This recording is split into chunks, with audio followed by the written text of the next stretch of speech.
Hello my dear friends, welcome back to CSER at home. In this video, we can study about vitamin E. Vitamin E is otherwise known as tocopherol, and this is considered as anti-infertility vitamin, and which is the most active form alpha tocopherol. Okay, now we can check the recommended daily allowance of vitamin E. For female, it is 8 milligram. For male, 10 milligram, and during pregnancy and lactation period it is 12 milligram. This is the recommended daily allowance of vitamin E as per ICMR. Now we can check the sources. What are the sources? This vitamin E is first isolated from wheat germ oil. So wheat germ oil is the first top sources of vitamin E. Then comes sunflower oil, safflower oil, and cottonseed oil. And one interesting thing is this fish liver oil is devoid of vitamin E. Okay, it doesn't contain vitamin E. Now we can study the association between vitamin E and other micronutrients. This vitamin E is associated with selenium, and this has a link with vitamin C also. So selenium, this one is an important micronutrient. Selenium is present in glutathione peroxidase. What is the function of glutathione peroxidase? This glutathione peroxidase oxidizes and destroys the free radicals. So the selenium has been found to decrease the requirement of vitamin E. Why? This vitamin E also a most potent antioxidant. So if selenium is there, then the requirement of vitamin E is less, okay, and vice versa. That is the association between selenium and vitamin E. Vitamin C we can study, okay, later. What are the functions of vitamin E? Vitamin E is a strong antioxidant. This one is a major lipid-soluble antioxidant in cell membrane and plasma lipoproteins. The site of action is at cell membrane and plasma lipoproteins. And this vitamin E acts as a chain-breaking free radical trapping antioxidant. Chain-breaking free radical trapping antioxidant in cell membrane and plasma lipoprotein. This vitamin E react with lipid peroxide radicals. How these lipid peroxide radicals are formed in cell membrane? This lipid peroxide radical is formed from the peroxidation of polyunsaturated fatty acid. So, this lipid peroxide radical is formed from polyunsaturated fatty acid.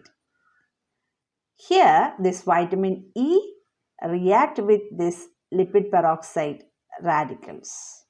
So, vitamin E is act as a strong antioxidant. So, the vitamin E is highly recommended for the persons who are consuming high amount of polyunsaturated fatty acid in their diet. Okay, why? We know that this polyunsaturated fatty acid tend to form free radical in our body. So, how it form free radicals? We can study it.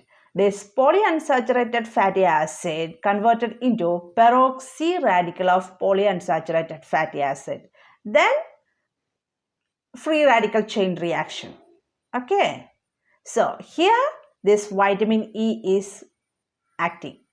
This vitamin E converts this peroxy radical of polyunsaturated fatty acid into hydroxy peroxy polyunsaturated fatty acid. Okay.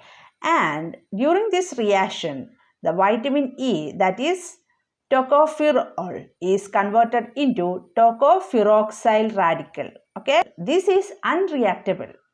This one reduced back into tocopherol. How? Here, vitamin C. Okay, vitamin C converts this tocopheroxyl radical into tocopherol. That is, vitamin C regenerate vitamin E. So, in order to this vitamin C to act on the regeneration of vitamin E, the vitamin C should be present in our blood plasma.